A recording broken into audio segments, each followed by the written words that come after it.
নমস্কাৰ সবিশেষলৈ মই প্ৰাঞ্জল ফুকনে আপোনালোকক স্বাগতম জনাইছোঁ পাহাৰত পুনৰ জুই লাগিছে হয় পাৰ্বত্য জিলা কাৰ্বি আংলং উত্তপ্ত হৈ পৰিছে মই চমুকৈ ব্যাখ্যা দিছোঁ কি কাৰণে হৈছে আজি এই পৰিস্থিতি অতি জটিল হৈ পৰে প্ৰথম কথা পশ্চিম কাৰ্বি আংলঙত একাংশ কাৰ্বি তেওঁলোকে অনশন কৰি আহিছিল প্ৰায় 15 দিন ধৰি আৰু তেওঁলোকৰ দাবীটো আছিল যে পশ্চিম কাৰ্বি আংলঙৰ খেৰণি এটা অঞ্চলত তেওঁলোকে উচ্ছেদ দাবী কৰিছিল হয় মই ভুল কোৱা নাই বা আপোনালোকে ভুল শুনা নাই উচ্ছেদ দাবী কৰি একাংশ কাৰ্বি লোকে যোৱা 15 দিন ধৰি অনশন কৰি আহিছে তেওঁলোকে কাৰ উচ্ছেদ বিচাৰিছে সেই অঞ্চলটোত একাংশ লোকে অবৈধভাৱে বসবাস কৰি আছে মাটি বেদখল কৰি আছে আৰু সেই বেদখলকাৰীসকলক উচ্ছেদ কৰিবৰ বাবে তেওঁলোকে দাবী জনাইছে পিজিআৰ অৰ্থাৎ পাৰ্সনেল গ্ৰেজিং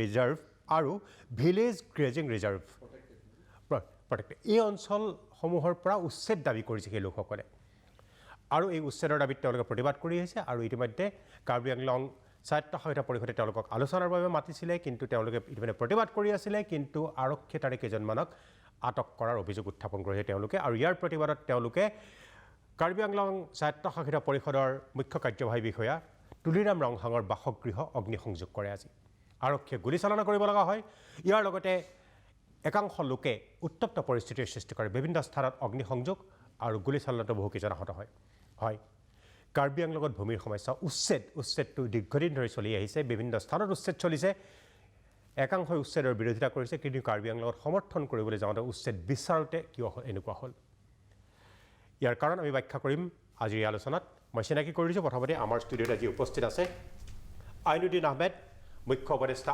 আমছু নমস্কাৰ আমাৰ ষ্টুডিঅ'ত উপস্থিত আছে সম্বিত শৰ্মা কংগ্ৰেছৰ জ্যেষ্ঠ মুখপাত্ৰ আৰু দিলীপ শৰ্মা বিজেপিৰ জ্যেষ্ঠ মুখপাত্ৰ আমাৰ লগত থাকিব লাইভত জন এংটি কাঠাৰ তেখেত সভাপতি APHLC কাৰ্বি আংলঙৰ এটা আঞ্চলিক ৰাজনৈতিক দলৰ সভাপতি জন এংটি কাঠাৰ মই প্ৰথমতে এই বিষয়টোৰ পৰা আৰম্ভ কৰিব খুজিছোঁ মই যিহেতু কাৰ্বি আংলঙৰ এই পৰিস্থিতি মই কংগ্ৰেছৰ পৰা আৰম্ভ কৰিব খুজিছোঁ যে সম্বিত শৰ্মা যে এই উচ্ছেদক লৈ কাৰ্বি আংলঙৰ এই পৰিস্থিতিটো কি হ'বলৈ পালে আৰু এটা অভিযোগ আছে যে তাত যিসকল আছিল সেইসকল একাংশ তেওঁলোক হিন্দীভাষী লোক বুলি অভিযোগ কৰিছে আৰু সেইসকলক বিজেপিয়ে ভোট বেংক হিচাপে ব্যৱহাৰ কৰিছে সেইকাৰণে বোৰ উচ্ছেদ কৰা নাই এইটো অভিযোগ দেই সেই প্ৰতিবাদকাৰীসকলৰ অভিযোগ সেইকাৰণে তেওঁলোকক উচ্ছেদ কৰা নাই এতিয়া পাকিস্তানত উচ্ছেদ কাৰ্বি আংলং নহয় কিয় আপুনি এই বিজেপিৰ দৃষ্টিভংগীৰ ফালৰ পৰা কি ভাবে কাৰণ তাতো বিজেপি শাসিত চৰকাৰ ইয়াত চাওক কেইবাটাও মানে আপোনাৰ বিষয় জড়িত হৈ আছে গোটেই বিষয়টো লৈ পেলাই আপুনি কোৱা কথাটো একদম সঁচা যে সেই কি কয় নহ'লে কি কৰে চৰকাৰে উচ্ছেদ কৰিম বুলি এসপ্তাহ 10 দিনৰ নটিছত উচ্ছেদ কৰি আছে সো কল্ড বাংলাদেশীৰ নামত মানুহৰ ওপৰত অত্যাচাৰ কৰি আছে অসমৰ আমি গোটেই উপত্যকাত আমি সেইটো পৰিলক্ষিত হৈছে দেখিছোঁ কিন্তু বিশেষভাৱে কাৰ্বি আংলঙত সেই যিসকল ভোটাৰ সেইসকল ভোটাৰক বিজেপিয়ে নিজৰ পকেট ভোট হিচাপে ব্যৱহাৰ কৰি আহিছে আৰু তাৰ প্ৰতিবাদত তাত থকা লোকেল যিখিনি মানুহ আছে বা লোকেল যিবিলাক অৰ্গেনাইজেশ্যনছ আছে কাৰ্বি জিলাৰ যিখিনি বিভিন্ন সংগঠন আছে ছাত্ৰ সন্থাৰ পৰা লৈ পেলাই আপুনি কোৱা APHLC বা অন্যান্য সংগঠনবিলাকেও তাত কিন্তু সেই ভূমিখিনিৰ কি কয় আপোনাৰ বেদখল মুক্ত কৰাৰ বাবে বিভিন্ন সময়ত চৰকাৰৰ ওপৰত দাবী জনাই আহিছে চৰকাৰেও তেওঁলোকক নটিচ এটা দিয়া বুলি কৈছে আৰু তাৰ পিছত আজি তুলিৰামৰ এটা ষ্টেটমেণ্ট আহিছে যে তেওঁলোকে তাৰ পৰা কেইজনমান মানুহে হাইকোৰ্টলৈ যোৱাৰ কাৰণে কিন্তু তাত যিটো এৰিয়াত আপোনাৰ আইডেণ্টিফাই কৰা হৈছে সেই আপোনাৰ স্পেচিয়েল ৰিজাৰ্ভ এৰিয়াটো সেইটো বৃহত্তৰ এটা এৰিয়া তাত নাই বুলি ক'লে 2000টামান পৰিয়াল তাত আছে আৰু সেই তাৰ প্ৰায় 100জন মানুহ মানেহে আহি পেলাই আপোনাৰ কি কয় হাইকোৰ্টত এপিল কৰিছিল আৰু তাত ষ্টে পাইছে কিন্তু অন্য ঠাইত তেনেকুৱা ধৰণৰ সিচুৱেশ্যনত অসমত বিভিন্ন ঠাইত আমি দেখিছোঁ কি কয় যে তেনেকুৱা ধৰণৰ সিচুৱেশ্যনত কিন্তু তাত উচ্ছেদ কৰে আৰু কোৰ্টৰ যাৰ মানে কি কয় কোৰ্টে যাক অকণমান সকাহ দিয়ে তেওঁলোকৰ ঘৰবিলাক এৰি পেলাই সেই কামটো কৰা বিভিন্ন ঠাইত দেখা গৈছে এতিয়া ঘটনাটো হ'ল যে ইয়াৰ প্ৰতিবাদত আজি প্ৰায় 15 দিন ধৰি তাত অন্নখনত বহি থকা বিভিন্ন সংগঠনৰ কাৰ্বি লোকসকলে তাত বহি থকা লোকসকলক যোৱা ৰাতি প্ৰায় 3টামান বজাতেই তাৰ পৰা উঠাই আনি পেলাই পুলিচে তাৰ পৰা উঠাই আনিছে এতিয়া কোৱা হৈছে যে কি কয় তেওঁলোকক GMCত চিকিৎসাৰ বাবে অনা হৈছিল সেইটো এটা কথা কিন্তু তাৰ সেইটোৰে এটা ৰিয়েকশ্যন আজি ৰাতিপুৱাৰ পৰা আৰম্ভ হ'ল আৰু যিটো ঘটনা ঘটিল এতিয়া কথা অকল এই বিষয়টো এনেকুৱা নহয় যে অকল এইটোৰে মানে এইটোৱে কাৰণ, এইটোৱে এটা মানে ইমিডিয়েট এটা কাৰণহে দেখা গৈছে। সমীৰ শৰ্মা, আমি ডিটেইলছত যাম। হয়। আমি প্ৰথমতে সকলোৰে মন্তব্যটো লৈ লওঁ বিষয়টোৰ সম্পৰ্কত। মই দিলীপ শৰ্মাৰ ওচৰলৈ আহিছোঁ, বিজেপিৰ জ্যেষ্ঠ মুখপাত্ৰ দিলীপ শৰ্মা, যে এই ঘটনাটোক আপোনালোকৰ দৃষ্টিকোণেৰে যিটো অভিযোগ আপোনালোকৰ বিৰুদ্ধে আহিছে, কিন্তু তাৰ আগতে মই তুলিৰাম ৰংহাং, CEM কাৰ্বি আংলং স্বায়ত্তশাসিত পৰিষদৰ তেখেতৰ মন্তব্যটো শুনি লওঁ, তেখেতৰ চৰকাৰী মন্তব্য, তেখেতে কি কয় এই ঘটনাৰ সম্পৰ্কত। তুলিৰাম ৰংহাং। এইটো PGR VGR যিবিলাকৰ তেওঁলোকৰ PGR VGRৰ যিটো সেই PGR VGRৰ থকা বসবাস কৰা মানুহবিলাকক সুপ্ৰিম কোৰ্টৰ যিটো নেকি তাৰ অৰ্ডাৰ আছে সেইমতে তেওঁলোকে তাত এভিকশ্যন কৰিব লাগে বুলি কৈছে। সেইমতে আমি কাৰ্বি আংলং অট'নমাছ কাউন্সিলৰ পৰা এটা সিদ্ধান্ত লৈছোঁ আৰু অল পলিটিকেল পাৰ্টি, ৰাজনীতি দল সংগঠন তেখেতসকলৰ আলাপ আলোচনা কৰি আমি এভিকশ্যন কৰিম বুলি আমি সিদ্ধান্ত লৈছোঁ। সিদ্ধান্ত মতে আমি PGR VGRৰ মাটি বসবাস কৰা সকলৰ কাৰণে আমি যিবিলাকৰ কাউন্সিলৰ পৰা এপইণ্টমেণ্ট দিয়া চৰকাৰী কামৰা 11 জনৰ আমি লগে লগে তেওঁলোকৰ আমি চাকৰিৰ পৰা আমি তেওঁলোকৰ টাৰ্মিনেট কৰিম। ইয়াৰ পিছত তেওঁলোকৰ কাৰ্বি আংলং অট'নমাছ কাউন্সিলৰ পৰা আমি নটিচ দিলোঁ যে আপোনালোকে 15 ডেইজৰ ভিতৰত PGR VGR থকা বসবাসকলে ইয়াৰ পৰা যাব লাগে, আমি এভিকশ্যন কৰিম। কিন্তু সেই নটিচ দিয়াৰ পিছত তাত বসবাস কৰা মানুহবিলাকে হাইকোৰ্টৰ PIL কেছ দিয়া হৈছে। PIL কেছ চলি আছে এতিয়ালৈকে। PIL কেছ দিয়াৰ পিছত আমিও লাগি আছোঁ কেছ জিকিবৰ কাৰণে, কিন্তু কেছটো এতিয়ালৈকে চলি আছে। PIL case contempt of court act 1971 under section 12 মতে আমি যদি এভিকশ্যন কৰিবলৈ হ'লে আমি ওটা পানিছমেণ্ট পাম, আৰু সেইটো কোৰ্ট কেছ চলি থকা সময়তো এভিকশ্যনটো কৰিব নোৱাৰে। সেইকাৰণে তেওঁলোকে যে হাংগাই ষ্ট্ৰাইক কৰিছে, হাংগাই ষ্ট্ৰাইক কৰি আমি আপত্তি কৰা নাই, কিন্তু আমি কৈছোঁ যে আলাপ আলোচনাৰ মাজতে সমস্যাটো সমাধান কৰিব পাৰিম। কিন্তু তেখেতসকলক ৰিটাৰ্ণ দিব লাগে বুলি কৈছে। ৰিটাৰ্ণো আমি দিছোঁ কাৰ্বি আংলং অট'নমাছ কাউন্সিলৰ পৰা। ৰিটাৰ্ণ দিছোঁ প্ৰিন্সিপাল ছেক্ৰেটাৰীৰ জৰিয়তে মই প্ৰেৰণ কৰিছোঁ যে আলোচনা কৰিম, আপোনালোকে আহক। সেয়া কাৰ্বি আংলং স্বায়ত্তশাসিত পৰিষদৰ মুখ্য কাৰ্যবাহী সদস্য তুলিৰাম ৰংহাঙৰ মন্তব্য। মই এতিয়া দিলীপ শৰ্মাৰ ওচৰলৈ আহিছোঁ, বিজেপিৰ জ্যেষ্ঠ মুখপাত্ৰ। তুলিৰাম ৰংহান ডাঙৰীয়াৰ যিটো বক্তব্য আমি যিসকলে শুনিলোঁ, আইন জনা মানুহে, আইনক সন্মান জনোৱা মানুহে, দেশত শান্তি শৃংখলা ৰক্ষাৰ পক্ষত থকা মানুহে কেতিয়াও এই ধৰণৰ ঘটনাবিলাকক কেতিয়াও সহ্য নকৰে বা এই ধৰণৰ ঘটনাক কেতিয়াও সমৰ্থন নকৰে। তুলিৰাম ৰংহান ডাঙৰীয়াই স্পষ্টকৈ কৈছে, PGR VGR যদি কোনোবা অকুপাই কৰিছে, বেদখল কৰিছে, তেওঁলোকক কাৰ্বি আংলং অট'নমাছ কাউন্সিলৰ পৰা নটিচ দিয়া হৈছে। নটিচ দিছে তেওঁলোকক। 10 গৰাকীৰে 11 গৰাকী গাঁওবুঢ়াক টাৰ্মিনেট কৰিছে চাকৰিৰ পৰা, একশ্যন লৈছে। তাৰমানে কাৰ্বি আংলং প্ৰশাসনে একশ্যন লৈছে। তাৰপিছত তাত আন্দোলন চলিছে, আন্দোলনকাৰীৰ স্বাস্থ্যৰ অৱনতি হোৱাৰ কাৰণে যদি তাত কিবা এটা অঘটন ঘটি যায়, সেইটো আৰু এটা অন্য একদম সাংঘাতিক ধৰণৰ বেয়া কথা এটা হ'ব। তেওঁলোকক চিকিৎসাৰ কাৰণে লৈ আহিছে। সকলো পৰিৱেশ সকলো ঠিক আছে, সকলো ঠিক আছিল। কাৰ্বি আংলং স্বায়ত্তশাসিত পৰিষদ বা সকলোৱে এই গোটেই ঘটনাটো গুৰুত্ব সহকাৰে লয়। যেতিয়া মহামান্য আদালতলৈকে আহি গ'ল, তেতিয়া সাধাৰণতে প্ৰশাসনৰো হাত ভৰি বন্ধা হৈ যায়। হয়, তেওঁ ঠিকে কৈছে। কালিলৈ যদি আকৌ তাত কাম কৰিবলৈ যায়, তেতিয়া প্ৰশাসনৰ ইতিমধ্যে ন্যায়ালয়ৰ হেৰি আছে, তাত নিৰ্দেশ আছে, ন্যায়ালয়ত ইতিমধ্যে গুচি গৈছে। তেওঁলোকৰতো ন্যায়ালয়ত যোৱাৰ তেওঁলোকৰ অধিকাৰ আছে। ন্যায়ালয়ে যিটো কথা কৈছে সেইটো মানিব লাগিব। প্ৰশাসনে যদি ন্যায়ালয়ক নামানে, তেতিয়াহ'লে এইখন দেশ হৈ থাকিব নেকি, ৰাজ্য হৈ থাকিব নেকি? দিলীপ শৰ্মা ডাঙৰীয়া, মই শেহতীয়া স্থিতিটো লৈ লওঁ নেকি? আমাৰ লগত লাইভত আছে, পৰিস্থিতি অতি বেয়া। আমাৰ জ্যেষ্ঠ সাংবাদিক অজিত শইকীয়া উপস্থিত আছে। শেহতীয়া আপোনাৰ ওচৰলৈকে আহিম মই, কিন্তু সেই শেহতীয়া স্থিতিটো লৈ লওঁ। অজিত শইকীয়া, মই আপোনাৰ ওচৰলৈ আহিছোঁ, গম পাইছোঁ পৰিস্থিতি অতি বেয়া। শেহতীয়া স্থিতি কি পৰিস্থিতিৰ? নিশ্চয়কৈ প্ৰাঞ্জল ফুকন, যথেষ্ট অগ্নিগৰ্ভৰ এক পৰিস্থিতিৰ সৃষ্টি হৈছে। আৰু দেখা পোৱা গৈছে যে আমি দুখনকৈ গাড়ী লৈ আমি 3জনকৈ সাংবাদিক আহিছিলোঁ, লংকাৰ হেমন্ত গোস্বামী আৰু দবকাৰ আব্দুল কাদিৰ। আমি দুখনকৈ গাড়ী লৈ গৈছোঁ, আৰু এখন গাড়ী আমাৰ আব্দুল কাদিৰৰ যিখন গাড়ী আমি খেৰনি চাৰিআলিৰ পৰা খেৰনি তিনিআলি থানালৈ আমি যাত্ৰা আৰম্ভ কৰিছিলোঁ। আৰু সেই গাড়ীখন তেওঁলোকে গাড়ীখনত লাঠি দি পেলাই কোব দিছে আৰু গ্লাছ ভাঙিছে সেই গাড়ীখন। আৰু তেওঁলোকৰ আমাৰ সাংবাদিকৰ তেওঁ ভিডিঅ' জাৰ্নেলিষ্ট আছিলে আৰু দুগৰাকী লোক আছিল। তেওঁলোকে প্ৰথমপি প্ৰাণ ৰক্ষা কৰি পেলাই খেৰনি থানাত এই মুহূৰ্তত তেওঁলোকে আশ্ৰয় লৈছে। আৰু আমাৰ যিখন গাড়ী এই গাড়ীখনতো তেওঁলোকে আক্ৰমণৰ চেষ্টা চলাইছিলে, কিন্তু আমি তাৰ পৰা পলাই আহিবলগীয়া এক পৰিৱেশৰ সৃষ্টি হৈছে। আমি 7 বজাৰ প্ৰাইম টাইম বাতৰিত আমি খেৰনিৰ পৰা পৰিৱেশটো দেখাইছিলোঁ প্ৰাঞ্জল ফুকন, যে কেনেধৰণে আতংকিত হৈ আছিল। আচলতে যিসকল লোক আতংকিত হৈ আছে তেওঁলোকো এই মুহূৰ্তত উত্তেজিত হৈ পৰা দেখা পোৱা গৈছে। এটা ভিজুৱেল যদি সম্ভৱ হয় আপুনি উইণ্ড' কৰি দেখাব পাৰে, আমি এক্সক্লুচিভ ভিজুৱেল এটা সংগ্ৰহ কৰিছিলোঁ যে শ লোক পথলৈ ওলাই আহিছে আৰু তেওঁলোকৰ হাতে হাতে লাঠি, দা, কুঠা যিয়ে যি পাইছে সকলো লৈ তেওঁলোক ওলাই আহিছে। আৰু কাৰ্বি আংলঙৰ বৰ্তমান যিটো পৰিস্থিতি হৈছে আচলতে অতি ভয়াৱহ। ইয়াত শ আৰক্ষী এই মুহূৰ্তত নিয়োগ কৰা হৈছে, কিন্তু আৰক্ষীয়ে এই মুহূৰ্তলৈকে কিন্তু পৰিস্থিতি নিয়ন্ত্ৰণ কৰিব পৰা নাই। আৰক্ষীৰ পৰা পৰিস্থিতি নিয়ন্ত্ৰণৰ বাহিৰত গৈছে আৰু খেৰনিৰ যিখন কপিলি দলং আছে সেই কপিলি দলং আবদ্ধ কৰি দিয়া হৈছে। তাৰ পৰা কোনো লোকক, কোনো গাড়ী, সংবাদ মাধ্যমেই হওক বা আৰক্ষীয়ে হওক তেওঁলোকক তাৰ পৰা যাবলৈ দিয়া নাই। আমি 7 বজাৰ প্ৰাইম টাইম বাতৰিত এজন লোকৰ আমি ভাষ্য সংগ্ৰহ কৰিছিলোঁ আৰু সেই লোকজনে কৈছিলে যে একাংশ লোকৰ বঙালী সম্প্ৰদায় বুলি তেওঁ উল্লেখ কৰিছিলে। আচলতে আমি সেয়া ভিজুৱেল এই মুহূৰ্তলৈকে ল'ব পৰা নাই বা তেওঁ আমাক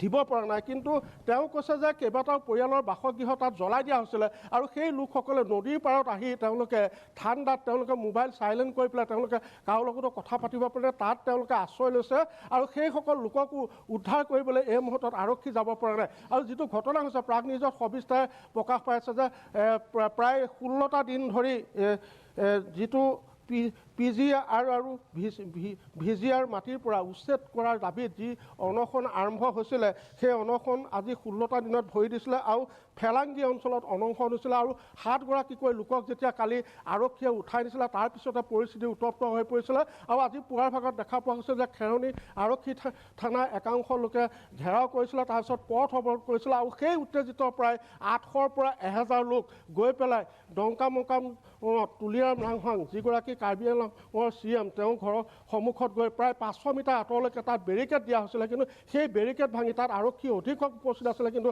আৰক্ষীয়ে পৰিস্থিতি নিয়ন্ত্ৰণ কৰিব পৰা নাছিল। বেৰিকেড ভাঙি পেলাই সেইসকল লোক তুলিয়াৰাম ৰাংহাঙৰ বাসগৃহত গৈ উপস্থিত হৈছিল। প্ৰথমে শিলগুটি নিক্ষেপ কৰিছিলে, তাৰপিছত সেই বাসগৃহ জ্বলাই দিছিলে আৰু তাৰপিছতে সেই প্ৰতিবাদকাৰীসকল তাতে ক্ষান্ত নাথাকি তেওঁলোকে আহি পেলাই খেৰনিত উপস্থিত হৈছিলে আৰু খেৰনিত আহি পেলাই তেওঁলোকে একাংশ দোকানত তেওঁলোকে অগ্নিসংযোগ কৰিছিল আৰু তাৰ পিছৰ পৰিস্থিতি কি বৰ্তমান সেয়া কোনেও জানিব পৰা নাই। ইতিমধ্যে আমি জানিব পাৰিছোঁ যে কেইবাটাও বাসগৃহতো অগ্নিসংযোগ কৰা হৈছে বুলি আমি জানিব পাৰিছোঁ।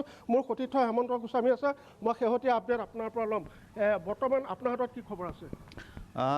এটা কথা প্ৰাগ নিউজৰ দৰ্শকৰ আগত মই ক'বলৈ বিচাৰিছোঁ, আমি য'ত ৰখি আছোঁ এইটো হ'ল হোজাই ডিষ্ট্ৰিক্টৰ যিটো সীমা আৰু এই কিছু প্ৰায় 50 মিটাৰ আঁতৰত কাৰ্বি আংলং আৰু হোজাইৰ যিটো সীমা আৰু আমি তাৰ পৰা আমি পলাই আহি পেলাই আমি হোজাই সীমান্তত আমি আশ্ৰয় লৈ পেলাই আজি এই লাইভ টেলিকাষ্ট আমি কৰিবলগীয়া হৈছোঁ।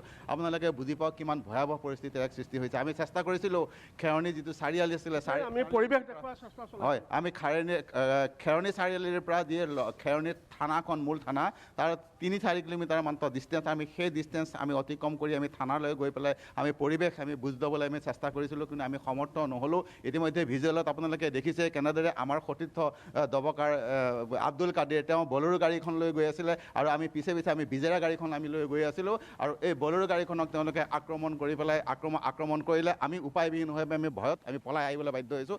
এক প্ৰকাৰ ইয়াত একদম সম্পূৰ্ণৰূপে নীৰৱতা কৰিছে। আনকি আপুনি চাওক হোজাইৰ যিটো সীমা সেই সীমাটোক চব দোকান পোহাৰ বন্ধ। পৰিৱেশটো ভিজুৱেল জাৰ্নেলিষ্ট লক্ষ্যজ্যোতিক অলপ দেখাবৰ কাৰণে অনুৰোধ জনাইছোঁ যে ইয়াত যিসকল দোকান পোহাৰ আছে প্ৰায় সংখ্যক দোকান পোহাৰ এই মুহূৰ্তত প্ৰাঞ্জল ফুকন বন্ধ কৰি দিয়া হৈছে।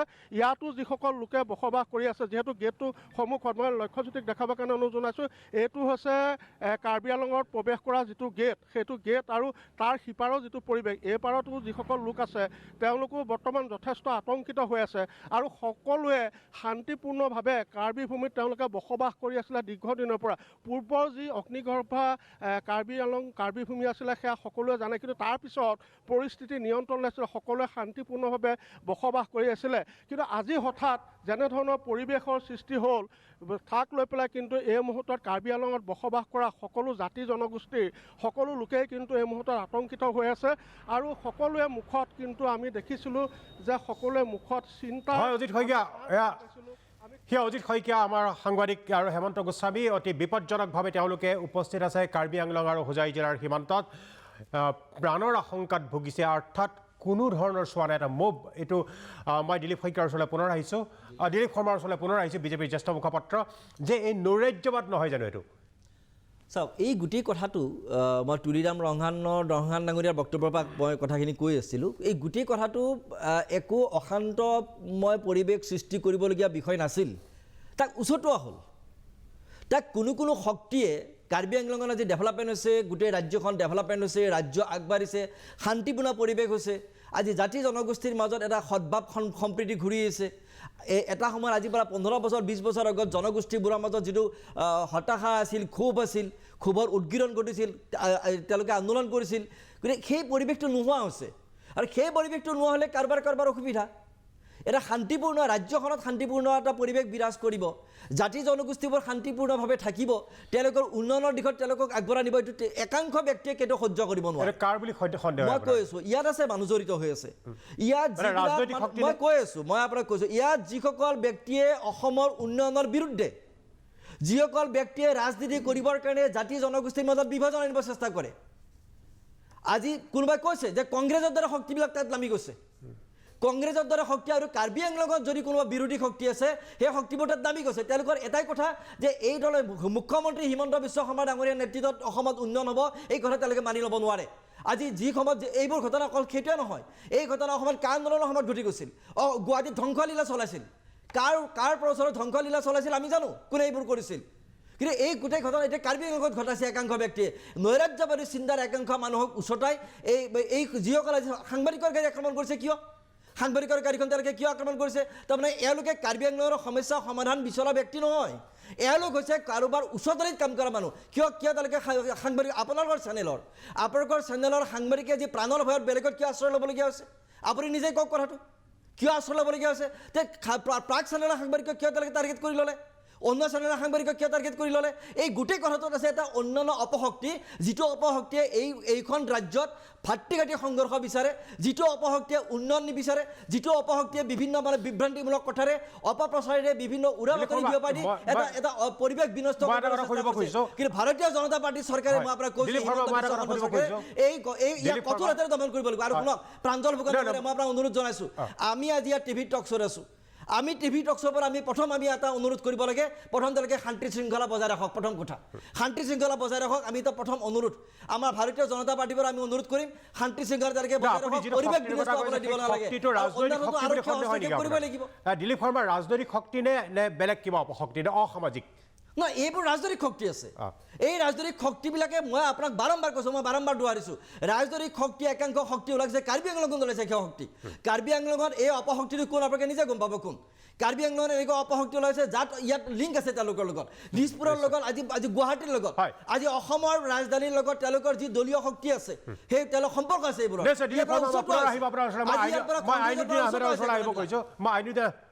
মই এটা বিৰতিৰ পিছত মই আইনুদ্দিন আহমেদৰ ওচৰলৈ আহিম আমছুৰ মুখ্য উপদেষ্টা তেখেতৰ ওচৰত আহিম আৰু এই উচ্ছেদৰ সমৰ্থনক লৈ এবাৰ নকৰাৰ কাৰণে এইটো প্ৰতিবাদ হৈছে আৰু এটা নৈৰাজ্যবাদী এটা শক্তি বুলি কৈছে তেখেতে ৰাজনৈতিক শক্তি আঁৰত আছে বুলি কৈছে যে ইয়াত আৰু এটা কথা আহিব যে প্ৰশাসনৰ ব্যৰ্থতা নেকি এনেধৰণৰ নিয়ন্ত্ৰণ কৰিব নোৱাৰাটো সেইটোৰ প্ৰশ্ন আহিব মই আইনুদ্দিন আহমেদক সুধিম এইকেইটা প্ৰশ্ন এটা বিৰতিৰ পিছত মই প্ৰাঞ্জল ফুকন পুনৰ উভতি আহিছোঁ সবিশেষলৈ আমি সবিশেষত আজি কথা পাতি আছোঁ কাৰ্বি আংলঙৰ উত্তপ্ত পৰিস্থিতিৰ সম্পৰ্কত মই আইনুদ্দিন আহমেদৰ ওচৰলৈ আহিছোঁ পুনৰবাৰ কৈছোঁ তেখেত আমছুৰ মুখ্য উপদেষ্টা আইনুদ্দিন আহমেদ যে উচ্ছেদক লৈ কাৰ্বি আংলঙত আজি এই পৰিস্থিতিৰ সৃষ্টি হ'ব লগা হ'ল মই পুনৰবাৰ দৰ্শকসকলক কওঁ এতিয়া উচ্ছেদৰ বিৰোধিতা কৰি নহয় উচ্ছেদ বিচাৰি কৰা প্ৰতিবাদক কাৰণেই আজি এই ঘটনা হ'ল যে ৰাজ্যৰ আন স্থানত উচ্ছেদ চলিছে কাৰ্বি আংলঙত চলা নাই তাৰ আইনৰ দোহাই দিছে আপুনি এগৰাকী আইনৰ ছাত্ৰ যে আপুনি এই দিশটো কেনেভাৱে ভাবিব চৰকাৰৰ ইয়াত ব্যৰ্থতা প্ৰশাসনৰ ব্যৰ্থতা নে জাতি বাতি ভেটিৰ চৰকাৰখন বা এই দলটোৰ ক'ৰবাত নহয় ক'ৰবাত কিবা আসোঁৱাহ আছে চাওক প্ৰথম কথাটো হৈছে যে উচ্ছেদ যি হৈ থাকে মই সম্পূৰ্ণৰূপে এই মানে অমানৱীয় যি উচ্ছেদ অভিযান এইটোৰ মই বিৰোধী আৰু আমি আমছুৱে এই কথাবিলাক বাৰে বাৰে কৈ আহিছোঁ আৰু য'ত উচ্ছেদ কৰিব লাগে তাতে আলাপ আলোচনাৰ মাজেৰে উচ্ছেদ কৰিব লাগে এইটো আমি দাবী কৰি আহিছিলোঁ আজি কাৰ্বি আংলঙত যি ঘটনা সংঘটিত হ'ল এই ঘটনাটোৰ বাবে সম্পূৰ্ণৰূপে জগৰীয়া অসম চৰকাৰ আৰু কাৰ্বি আংলঙৰ প্ৰশাসন এইকাৰণে কাৰ্বি আংলঙৰ প্ৰশাসন যে যিসকলে 15 দিন হ'ল তাতে কাৰ্যসূচী চলাই আছে আৰু সেইসকল ব্যক্তিৰ লগত এনেকুৱা কি পৰিৱেশ সৃষ্টি হ'ল যে তেওঁলোকৰ লগত আলাপ আলোচনা কৰিব নোৱাৰিলে সেই জিলা প্ৰশাসন আৰু অসমৰ মাননীয় মুখ্যমন্ত্ৰী ডক্টৰ হিমন্ত বিশ্ব শৰ্মা এজন ক্ষমতাশালী মুখ্যমন্ত্ৰী বুলি নিজকে জাহিৰ কৰি ফুৰে আজি তেখেতৰ গৃহ বিভাগ থকাৰ পিছতো পুলিচ প্ৰশাসন থকাৰ পিছতো আজি এজন কাৰ্যবাহী মুখ্য কাৰ্যবাহী বিষয়াৰ ঘৰ জ্বলাই দিবলগীয়া পৰিৱেশ আহি গ'ল ইয়াৰ কাৰণটো কি ইয়াৰ কাৰণটো হৈছে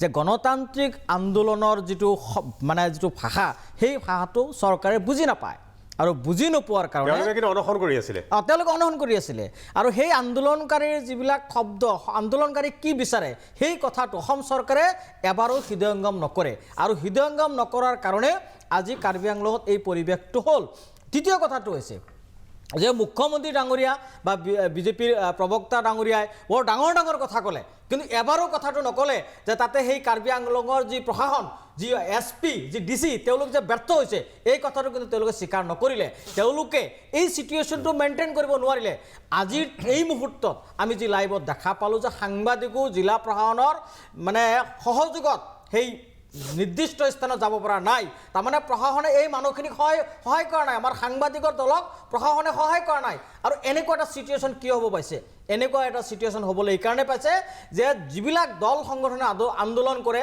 যিসকলে নিজৰ অধিকাৰলৈ আন্দোলন কৰে তেওঁলোকৰ কথা চৰকাৰে নুশুনে আৰু নুশুনাৰ কাৰণে এনেকুৱা এটা পৰিৱেশ সৃষ্টি হৈছে গতিকে আমি মুখ্যমন্ত্ৰী ডাঙৰীয়াক স্পষ্টভাৱে ক'ব বিচাৰিছোঁ কাৰ্বি আংলঙত সেই যিসকল ব্যক্তিয়ে আন্দোলন কৰিছিলে তেওঁলোকৰ মনৰ কথাটো শুনক কি যুক্তিত তেওঁলোকে তাতে আন্দোলনৰ কাৰণে আগবাঢ়ি আহিল আৰু এইটো পৰিৱেশ সৃষ্টি হ'ল দ্বিতীয় কথা মই আইনৰ ছাত্ৰ মই দেখিছোঁ যে তুলিৰাম ৰংখাং ডাঙৰীয়া এটা ষ্টেটমেণ্ট দিছে হয় যিসকল পিটিশ্যনাৰ হয় যদি কোৰ্টে সেই পিটিশ্যনৰ এগেইনষ্টত ষ্টে অৰ্ডাৰ কৰিছে সেই পিটিশ্যনৰ ঘৰতহে বুলডোজাৰ চলিব নোৱাৰে বা সেই পিটিশ্যনৰ ঘৰত উচ্ছেদ অভিযান চলাব নোৱাৰে বাকীসকলতো পিটিশ্যন কৰা নাই তাতে বহুত মানুহ আছে সেই মানুহখিনিক আপোনালোকে কি যুক্তিত আলোচনাৰ মাধ্যমেৰে আনি তেওঁলোকক সন্মান কৰাব নোৱাৰিলে তাৰমানে আপোনালোক ব্যৰ্থ আপোনালোকে বিচাৰি আছে এনেকুৱা এটা ঘটনা হওক আৰু এইটো লৈ আপোনালোকে পলিটিক্স কৰিব আপোনালোকে এটা ৰাজনৈতিক দলক আঙুলি টুৱাই আছে আমি সেই কথালৈ নাযাওঁ কিন্তু এটা কথা এই তৃতীয় শক্তি চতুৰ্থ শক্তি ৰাজনৈতিক শক্তিবিলাক কৈ মূল যিবিলাক ইছ্যু মূল যিবিলাক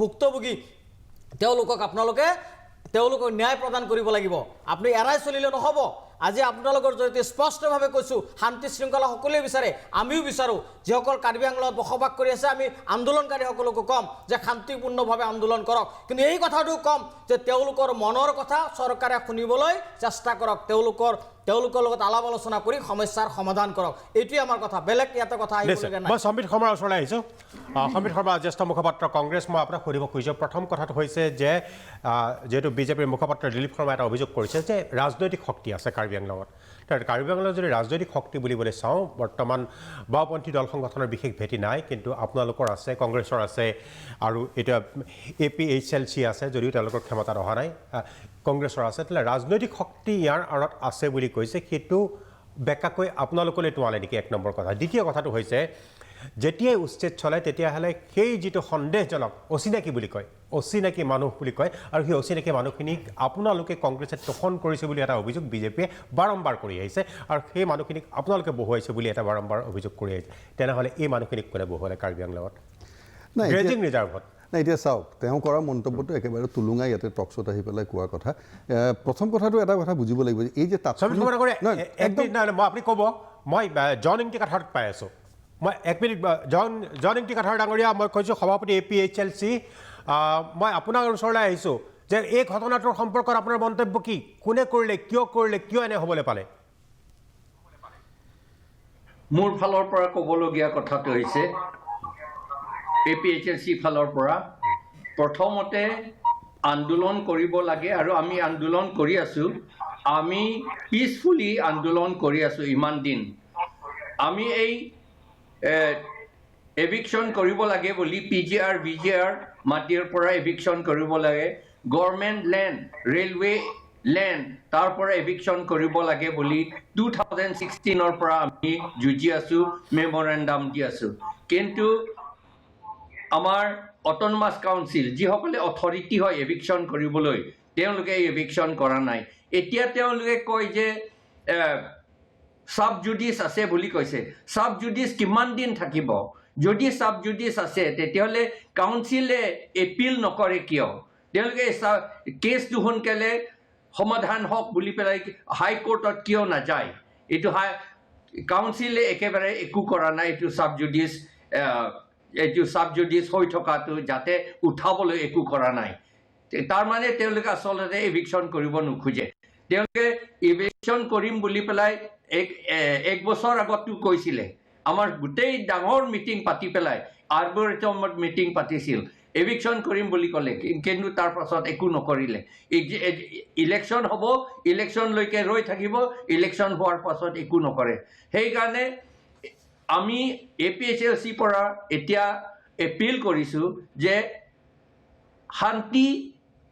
শান্তিমতে যুঁজিব লাগে।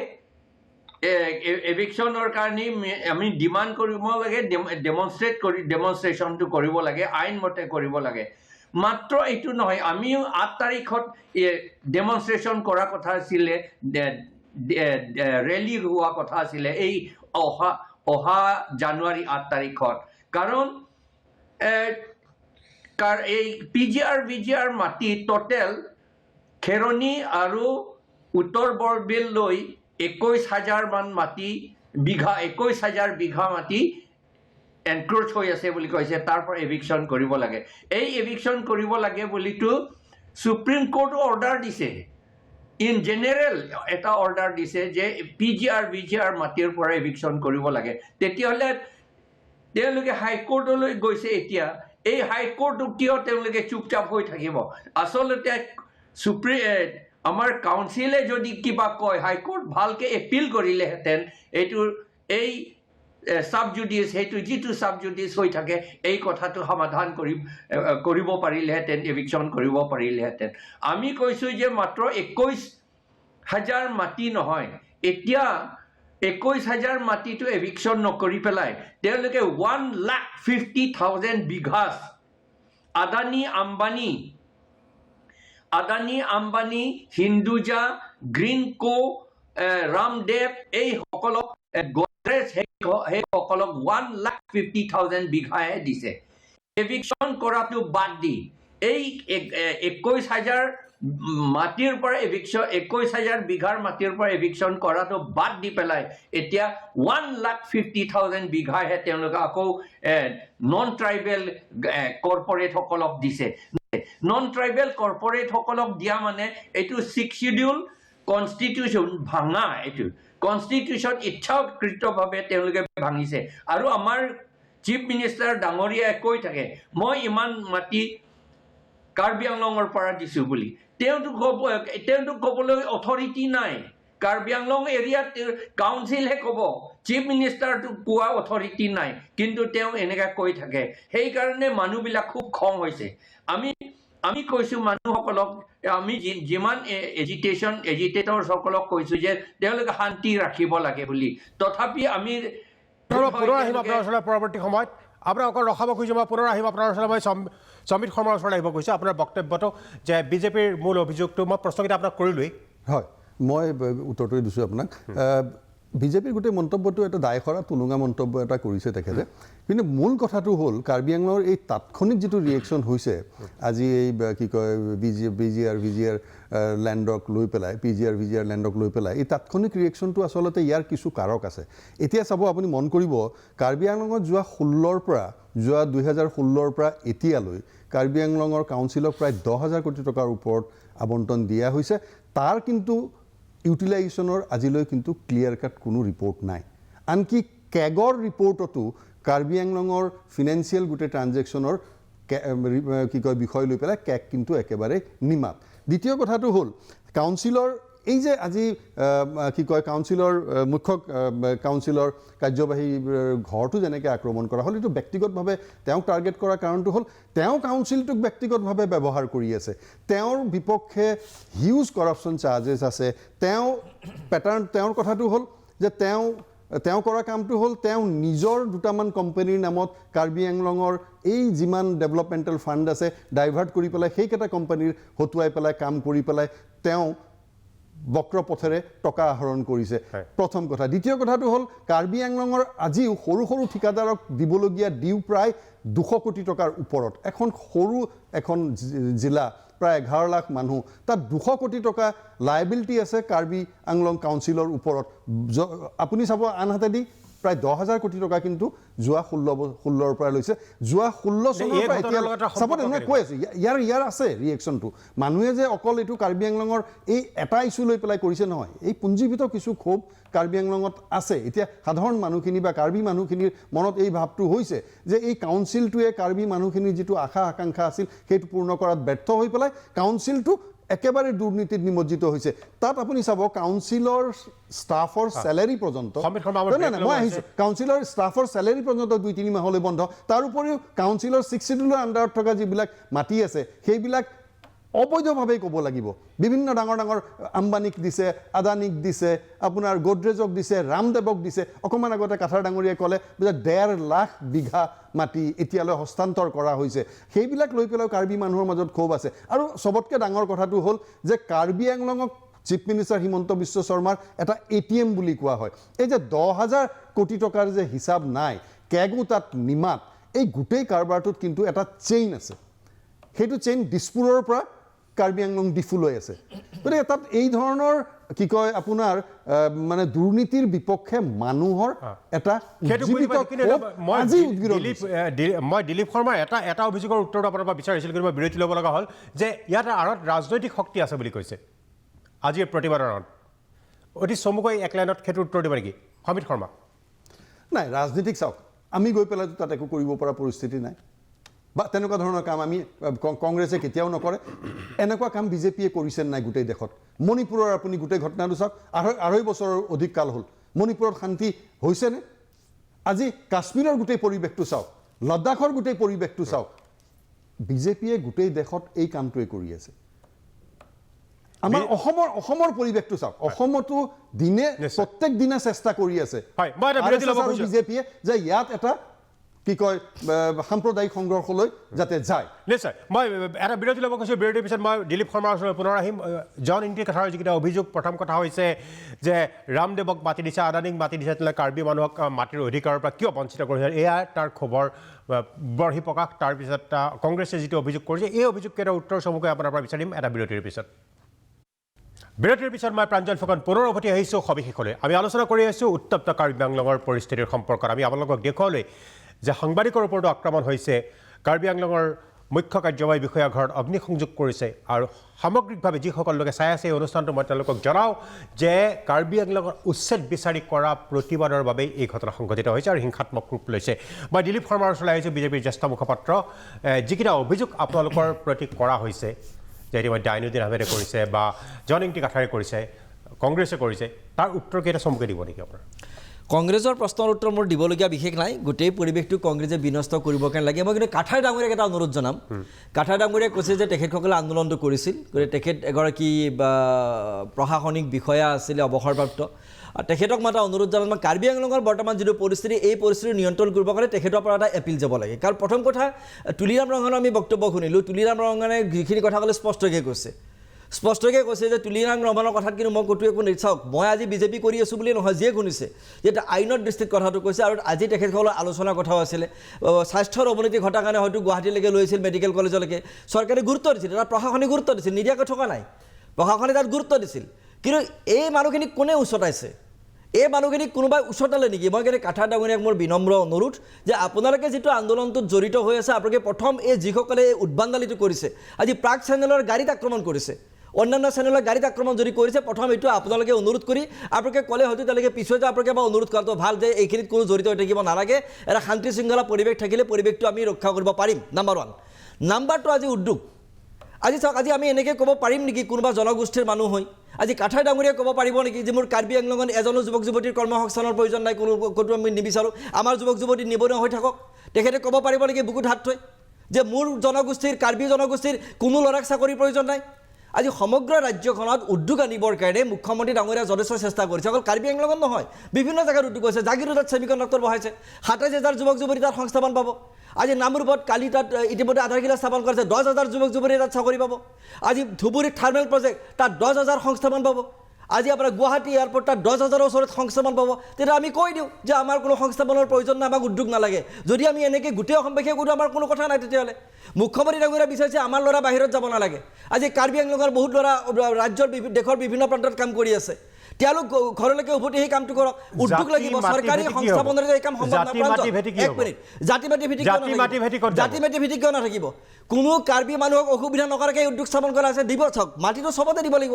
আজি বড়োভূমিটো মাটি দিব বিচৰা হৈছে, আজি কাৰ্বি আংলঙত দিছে। অসমখনত যদি আমি সকলোৱে ভাবোঁ এইখিনি বড়োভূমি, এইখিনি আমি মাটি দিব নোৱাৰোঁ, এইখিনি কাৰ্বি আংলঙৰ ভূমি, ইয়াত মাটি দিব নোৱাৰোঁ, মাটি দিব ক'ত? তেতিয়াহ'লে আমাৰ গুৱাহাটীতো দিছে, অন্যান্য জেগাতবোৰ দিছে, কামৰূপত দিছে, নলবাৰীত দিছে, বৰপেটাত দিছে, মৰিগাঁৱত দিছে, নগাঁৱত দিছে। সকলোকে আমি উদ্যোগ স্থাপন কৰিব পাৰিলে এতিয়া ছ'চাইটিখন হৈছে, এতিয়াৰ ছ'চাইটি হৈছে মডাৰ্ণ ছ'চাইটি। আৰু এই ছ'চাইটিত যুৱক যুৱতীবিলাকে বিচাৰি এটা তেওঁলোকে যে আগবাঢ়ি যাব পাৰে, সংস্থাপন বিচাৰি পায়। চৰকাৰী সংস্থাপনেৰে এই সমস্যা আমি সমাধান কৰিব নোৱাৰোঁ, সেইকাৰণে উদ্যোগ লাগিবই। আজি যিবিলাক ৰাজ্যত উদ্যোগ আছে তেওঁলোকে দুপত দুপে আগবাঢ়িছে, তেওঁলোকৰ পাৰ কেপিটা ইনকাম বাঢ়িছে, তেওঁলোকৰ GDP বাঢ়িছে। আমিতো কাৰ্বি জনগোষ্ঠীক আমি আগবাঢ়ি যোৱাটো বিচাৰিম। কাৰ্বি জনগোষ্ঠীৰ পিছ পৰি থাকিব নোৱাৰে। কোনোবা কাৰ্বি মানুহ এজনে ক'লে আমি মানি ল'ব নোৱাৰোঁ। আমি যে আমাৰ ভূমিপুত্ৰ কাৰ্বিসকলে এই ভাই ভনীসকলৰ উন্নতি আমি বিচাৰিম। আমি প্ৰতিগৰাকী অসমীয়াই, প্ৰতিগৰাকী খিলঞ্জীয়াই কাৰ্বি মানুহ, প্লিজ আইনুদ্দিন, প্লিজ মোক কৈ ল'ব দিয়ক আইনুদ্দিন, প্লিজ। আপোনাক খুব ক'ত মই বুজি পাইছোঁ, আপোনাক খুব মই জানো, গতিকে মোক কৈ থকা পাছত হস্তক্ষেপ নকৰিব, মই আপোনাক কৰা নাই।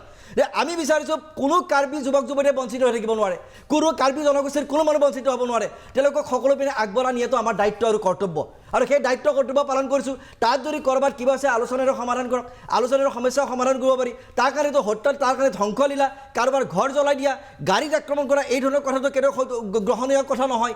আমি প্ৰত্যেকেই বুজিব, আইন জানো, আমি প্ৰত্যেকে আইন জনা মানুহে, দেশক সন্মান কৰা মানুহে, দেশৰ সংবিধান মানি চলা মানুহে আমি এই কাম কেতিয়াও কৰিব নোৱাৰোঁ, এই কাম কেতিয়াও আমি উচ্চতা দিব নোৱাৰোঁ। কা আন্দোলনত গুৱাহাটীত আমি দেখিছিলোঁ, আজি যিসকলে ইয়াত বেছি চিঞৰ বাখৰ কৰিছে সেইসকলে কা আন্দোলনত মানুহ ওচৰত আছিল, গুৱাহাটীখন ধ্বংসলীলাত পৰিণত কৰিছিল। এই ধৰণৰ কামেৰে শান্তি শৃংখলা কেতিয়াও প্ৰতিষ্ঠা কৰিব পৰা নাযায় আৰু উন্নয়ন আনিব পৰা নাযায়। আইনুদ্দিনে যিটো কথা কৈছে, মই আইনুদ্দিনক এতিয়া কৈছোঁ, আমাৰ আমচুৰ যিগৰাকী নেতা, তেওঁৰ খুবটো বেলেগত। তেওঁৰ খুব হৈছে যিসকল বেদখলকাৰী। মই কাৰ্বি মানুহৰ কথা কৈছোঁ, মই কাৰ্বি মানুহৰ কথা কৈছোঁ। আজি যিসকল বেদখলকাৰী উচ্ছেদ কৰে, তেওঁলোকৰ কথা আজি বুজি নাপালে। মই মোৰ কথা কোৱা নাই, মই কাৰ্বি মানুহৰ কথা কৈছোঁ। কাৰ্বি মানুহে আন্দোলন কৰিছে, আপোনালোকে কিয় গুৰুত্ব নিদিলে? কিয় আজি এই ঘটনা হ'বলৈ পালে? তাৰ জবাব দিয়ক। চালে মেৰে ক'বলৈ নহ'ব। কাৰ্বি মানুহৰ মিয়াক প্ৰতিনিধিত্ব কৰে, আজি কিছুমান অসম বিৰোধী জাতি বিৰোধী শক্তি প্ৰতিনিধিত্ব কৰিছে। আমচুৰ কংগ্ৰেছ, আমচুৰ কংগ্ৰেছ, এই আমচুৰ কাৰ্বি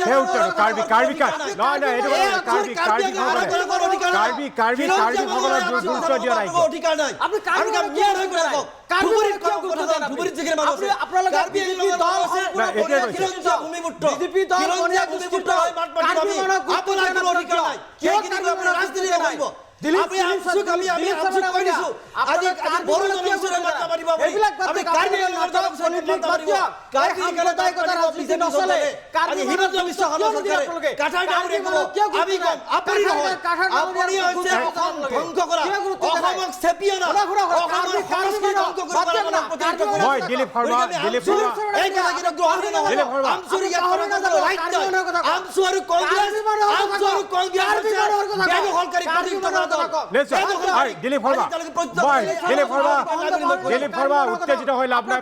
যদি কাৰ্বি মানুহৰ কথা কওক, তেওঁলোকে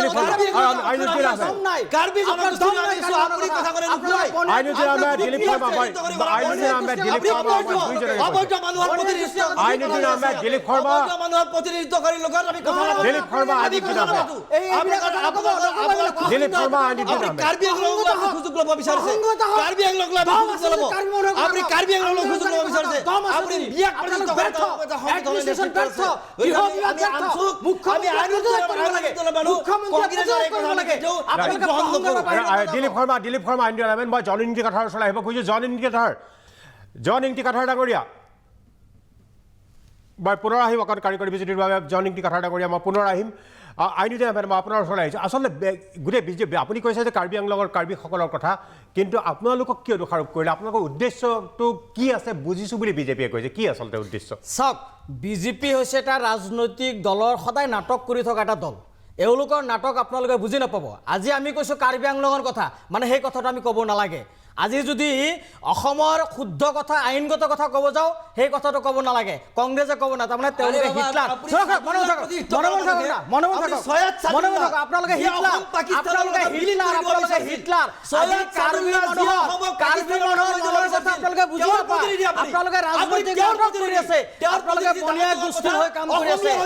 এইবিলাক কথা মূল কথা নক'ব মূল কথা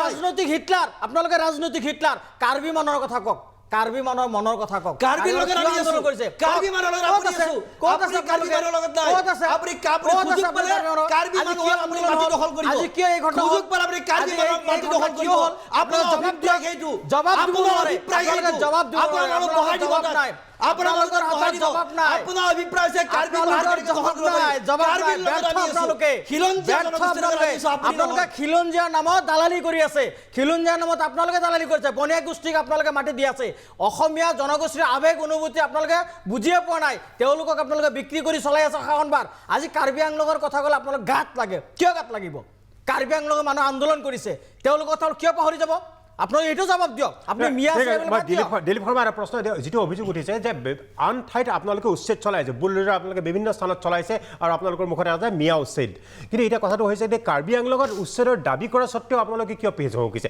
আপোনালোকে কৈছে আইনৰ বাধা আছে তুলিৰাম ৰংঘঙে কৈছে কিন্তু জন ইংতি কথাই কি ক'লে যে সেই আইন যি PIL দিছিলে কেইঘৰমান মানুহে দিছিলে গোটেই মানুহখিনিতো দিয়া নাই তেতিয়াহ'লে যিখিনি দিয়া নাছিলে তাত কিয় উচ্ছেদ চলোৱা নহ'ল ইয়াৰ উত্তৰ কি আছে হয় না এতিয়া চাওক কথাটো মই আপোনাক আগতে কৈছোঁ কাৰ্বি প্ৰশাসনৰ মুৰব্বী এতিয়া তুলিৰাম ৰংঘান ডাঙৰীয়া তাত এটা ৰাজনৈতিক দলৰ নেতৃত্ব লৈছে কাঠাৰ ডাঙৰীয়া হয়নে যদি তাত তেনেকুৱা কিবা আছে কাঠাৰ ডাঙৰীয়াটোৰ কোৰ্টলৈকে যোৱাৰ তেওঁৰ অধিকাৰ আছে তেওঁতো কোৰ্টলৈকে যাব তেওঁতো কোৰ্টলৈকে যোৱা নাই কোৰ্টলৈকেতো কাঠাৰ ডাঙৰীয়াও যোৱা নাই তেওঁৰতো ক'ৰবাত তেওঁৰ শংকা আছে যে এই মানুহখিনিৰ বিৰুদ্ধে মই নাযাওঁ তাত কি মানুহ আছে কি আছে মই একো নাজানো কংগ্ৰেছে কিবা এটা বিশ্লেষণ কৰিছে এইবিলাক মই মানি লোৱা নাই আমি এইবোৰ কথা নামানো তাত প্ৰশাসনে কি কয় আমি কেইটকা সুধিম কাৰ্বি প্ৰশাসনে কি কৈছে কাৰ্বি জিলা তাত প্ৰশাসনে কাৰ্বি ছাত্ৰ সংসদীয় পৰিষদে কি কৈছে আমি সেইটো কথাই শুনিম সেইটো কথা অফিচিয়েল কথা এই কংগ্ৰেছ বা আইনুদ্দিনৰ দৰে মানুহবোৰ এওঁলোকে আছে ক'ত সুযোগটো আমি ল'ব পাৰোঁ ক'ত এবাৰ বিভ্ৰান্তিমূলক কথা কৈ আমি আৰু ৰাইজক ওচৰত যাব পাৰোঁ ক'ত কাৰ্বি আংলং আৰু বেছি জ্বলিব পাৰে তেওঁলোকে বিচাৰিছে সেইটো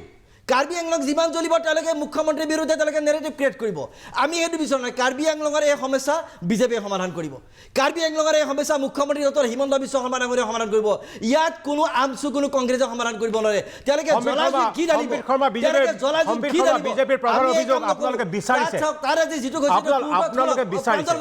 মোক আপুনি সুধিছে তাত কোৰ্টৰ কথা আছে কোৰ্টে যদি তাত এটা ইতিমধ্যে ইণ্টাৰিম কিবা অৰ্ডাৰ দি দিছে মই সেইটো কথা কোৱাৰ মোৰ ৰাইটছ নাই মোৰ অধিকাৰ নাই মই কিয় সেইটো কথা ক'ম কোৰ্টে যদি তাত তেনেকৈ কৈ থৈছে বা কোৰ্টত এপিল কৰিছে ইতিমধ্যে কাৰ্বি আংলং সাহিত্য সংসদীয় পৰিষদে এপিল কৰা বুলি কৈছে 10জনকৈ গাঁওবুঢ়াক টাৰ্মিনেট কৰিছে ইতিমধ্যে তেওঁলোকে একশ্যনৰ পিনে গৈছে তাৰপিছত সেই কথাটো ক'লে ৰাজনৈতিক গ্ৰহণ খানি তাত মানুহক উচতাই জোল খোৱা এই কংগ্ৰেছ আৰু আমচুৰ দৰে দলবিলাক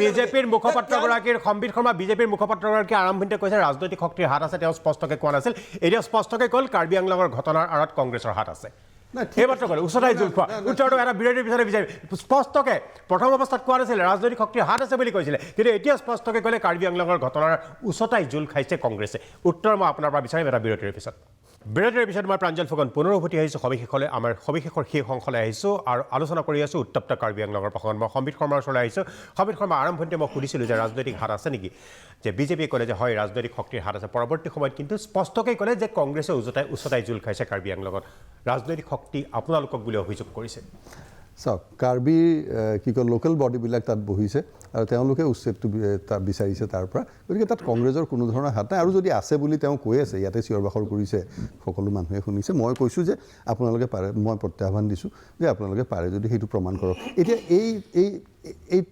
এই বিষয়টোলৈ নাযাওঁ আচল কথালৈ আহক তেওঁলোকে কৈছে তেওঁ এটা যুক্তি এটা দিছিল যে আদানী আম্বানীক বা ৰামদেৱক বা গোদৰেজক মাটি গটোৱাৰ কাৰ্বি আংলঙৰ উদ্দেশ্যটো হ'ল যে এওঁলোকে এমপ্লয়মেণ্ট জেনেৰেট কৰে। মই এটা সৰু নমুনা দিওঁ। এই আদানী 2014 চনত পৃথিৱীৰ 700 নম্বৰ ধনী ব্যক্তিৰ ভিতৰত আহিছিল। 700 সেইটো গুজৰাটত নৰেন্দ্ৰ মোদীয়ে তেওঁক সেই হিচাপে প্ৰমোট কৰি আনিছিল কাৰণে গুজৰাটৰ গোটেই সম্পত্তি আদানীক দিয়াৰো উদাহৰণ বহুত আছে, সেইটোলৈ নাযাওঁ। আজি তেওঁৰ পজিশ্যন পৃথিৱীৰ হয়তো 10জন মানুহৰ ভিতৰত এজন। এই আদানীৰ গোটেই ইণ্ডাষ্ট্ৰীত এমপ্লয়মেণ্ট কিমান হৈছে জানে নাই? 45,000 মাত্ৰ। টাটাৰ আজিলৈ আমাৰ দেশত হোৱা এমপ্লয়মেণ্ট হ'ল প্ৰায় 12 লাখ। আমাৰ ৰিলায়েন্সে আজিলৈ প্ৰায় 4.5 লাখ এমপ্লয়মেণ্ট জেনেৰেট কৰিছে। আমাৰ অসমত দিয়কচোন হিচাপটো, ৰামদেৱ, আদানী, আম্বানী বা অন্য কি কয় গোদৰেজে কিমান এমপ্লয়মেণ্ট জেনেৰেট কৰিলে কাৰ্বি আংলঙত? যে হাজাৰ হাজাৰ বিঘা, লাখ লাখ বিঘা মাটি কাৰ্বি আংলঙৰ গতাই দিয়া হ'ল 0 টকাৰ বিনিময়ত, একেবাৰে নামমাত্ৰ টকাৰ বিনিময়ত গতাই দিয়া হৈছে। সেইটো এটা আলোচনা কৰিছেনে? সেইটো আকৌ 6 শিডিউলৰ আণ্ডাৰৰ কথা। এতিয়া আৰু এটা কথা, ছেমি কণ্ডাক্টৰৰ কথাটো অকণমান আগতে ক'লে, মই সেই সুযোগতে মই উদাহৰণ দি থওঁ। ছেমি কণ্ডাক্টৰক টাটাক 2টা ছেমি কণ্ডাক্টৰ বনোৱাৰ দায়িত্ব দিয়া হৈছে, এটা অসমত আৰু এটা গুজৰাটত। আপোনাৰ সেইটো বহুৱা কথা আছিল মহাৰাষ্ট্ৰত, কিন্তু মহাৰাষ্ট্ৰৰ পৰা টানি নি পেলাই সেইটো গুজৰাটত বহুৱালে। সেইটো নাই এতিয়া কৈ আছোঁ, শুনক, এতিয়া কৈ আছোঁ, নাই শুনক, নাই এতিয়া কৈ আছোঁ, নাই মই সেইটোলৈ নাযাওঁ। মই এতিয়া মূল কথাখিনি মই আপোনাক কৈ আছোঁ। এতিয়া মূল কথাখিনি মই কৈ আছোঁ। এই ছেমি কণ্ডাক্টৰ দিয়াৰ বিনিময় 2024 চনৰ আপোনাৰ লোকসভা ইলেকশ্যনৰ আগত লোকসভা ইলেকশ্যনৰ আগত তেওঁলোকে কৰিলে কি? এই ছেমি কণ্ডাক্টৰৰ ওপৰত ছাবচিডি ডিক্লেয়াৰ কৰি পেলাই ইলেকশ্যনৰ আগত প্ৰায় 783 কোটি টকা বিজেপিয়ে ফাণ্ড ল'লে টাটাৰ পৰা। দেশৰ কিন্তু কি কয় ছাবচিডিৰ নামত দেশৰ প্ৰায় 44,000 কোটি টকা, টাটাৰ প্ৰায় 44,000 কোটি টকা লাভ হ'ল, আৰু তাৰ বিনিময়ত 783 কোটি টকা বিজেপিয়ে চান্দা লাভ কৰিলে। এইটো যোৱা পাৰ্লিয়ামেণ্টাৰী ইলেকশ্যনৰ আগৰ কথা। এইটো হ'ল এওঁলোকৰ আপোনাৰ ইণ্ডাষ্ট্ৰিয়েলাইজেশ্যনৰ নমুনা। এতিয়া এতিয়া মই কওঁ, যোৱা 10 বছৰত এওঁলোকৰ এক ছেকেণ্ড, মই হিচাপটো দিছোঁ। যোৱা 10 বছৰত এওঁলোকৰ হাতত 10,000 কোটি টকা আছে। 10,000 কোটি টকা আছে।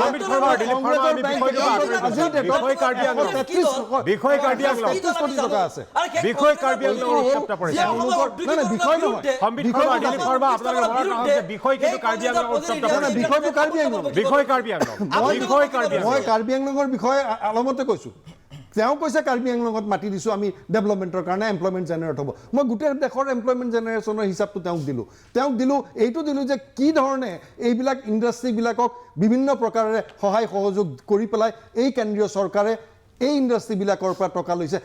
আজিৰ দিনত তেওঁলোকৰ একাউণ্টত প্ৰায় 10,000 কোটি টকা আছে, যোৱা 10 বছৰত কালেক্ট কৰা টকা। আৰু আমাৰ আজি 75 বছৰ এইখন দেশত চৰকাৰ চলোৱা এটা 33 কোটি টকা।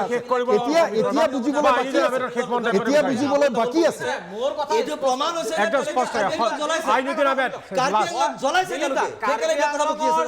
আন্দোলনকাৰী তেওঁলোকৰ মনৰ কথা চৰকাৰে বুজি লওক, আৰু যিসকল মানুহক উচ্ছেদ কৰিবলগীয়া আছে তাতে যদি ভূমিহীন মানুহ আছে তেওঁলোকক সংস্থাপনৰ ব্যৱস্থা গ্ৰহণ কৰক।